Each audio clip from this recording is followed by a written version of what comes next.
Убакытты китеп окуу менен өткөрүү пайдалуу экендигин баарыбыз тең эле угуп келебиз. Бирок күнүнө 20-30 мүнөттү китепке арнап коюуга мойнубуз жар бербейт. Китеп окуу биринчи эле кезекте адамдын аң сезимин өстүрүп, түрдүү идеяларга байытып, интеллектуалдуу адамга айландырат. Кызыктуу окуяларды кууп окуп отуруп, эске тутуу жөндөмдүүлүгүң да жакшырат. Жана дагы сөз чеберчилигиң артып, өзүңдүн оюңду коомчулукка кеңири жеткире аласың. Өзгөчө турмуштун түрдүү кырдаалдарын үйрөнүүдө көркөм чыгармалардын орду чоң.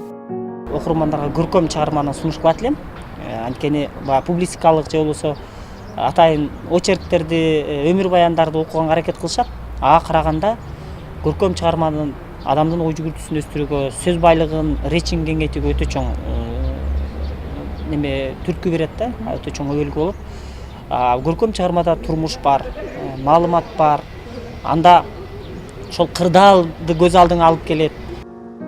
Адам чарчап, түрдүү көйгөйлөрдөн жан дүйнөсү жабыркап, стресске кабылган учурда музыка угуу, сейилдөө бул кырдаалды жоюучу негизги каражаттар болуп эсептелинет. Ал эми дал ушундай психологиялык теңсиздикте китеп окуу буларга караганда 2-3 эсеге тез арылтат. Андыктан адамдар ар дайым өзүнүн тандоосуна жараша китеп окуп мээсине салдырып турушу керек дейт психолог.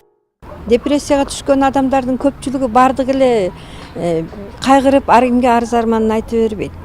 Депрессияга түшүп, андан арылуунун эң жакшы жолу уйкусун жакшы кандырып, курсагын тойгозуп, өзү жакшы көргөн жанрдагы китепти алып окуса, ал өтө чоң таасирин берет. Анын көйгөйүн бир аз болсо да унуткарат, аны алаксытат. Анын ошол өзүнүн көйгөйүндөгү таба албай келген жоопторду китептен тапса болот. Китеп билим булагы, ааламды жаңырткан да китеп. Канчалык көп окуган сайын сабаттуулугуң артып, дүйнөгө болгон көз карашың өзгөрөт. Жаңыча ойлонуу, сөздүк кордун көбөйүшү китепти көп окугандыктын белгиси. Ал эми бул нерседен такыр алыс болуп, кагаз бетин көрбөгөндүк түркөйлүккө алып барат. Бирок окуучубуз жакшылыктан кур эмес. Учурда китепкөй жаштарыбыз күн санап өсүп келет. Сүйүнө турган жагдай, азыр китеп жарманкеси өтсө, китеп сатып келсе, же болбосо китеп дүкөндөрүнө барсак, китеп алган адамдар көбөйдү да. Китеп окуш керек деп какшай беришип, ушул окурмандар азыр китеп ала баштады.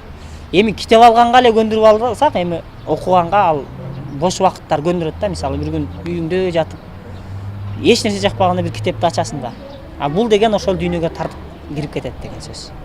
Китеп окуу жашоого максат коюуга көмөктөшөт. Адам китепти канчалык көп окуса, ошончолук жакшы каармандарга окшошууга аракет кылып, кызыктуу жашоого умтулат. Ошондой эле көп окуган адам максаттарды так кое билүү менен бирге кыйынчылыктардан оңой кутула алат. Китеп ааламдагы бардык жакшы нерселерди көрсөтөт. Ыктыярчылык жана кайрымдуулук иш-чараларында жүргөн инсандарды байкап көрө турган болсок, алар жигерди китеп окуучулардын катарын толуктайт. Анткени алар кайсыл гана жерге барбасын, бардык жакшы нерселерди көрүп, жардам берүүдөн аянышпайт. Статистикалык маалыматтарга караганда китеп окуу мүмкүнчүлүгүн 43% адамдар пайдаланышпайт дагы, натыйжада жакырчылыкта күн кечирип келишет. Мындан китеп акылыңа акыл гана кошпостон, мазмундуу жашоо образында түзүп берет деген жыйынтыкка келет экенсиң. Толкунай Жунус кызы, Толкунбек Асылбек уулу, Аруу таң көрсөтүүсү.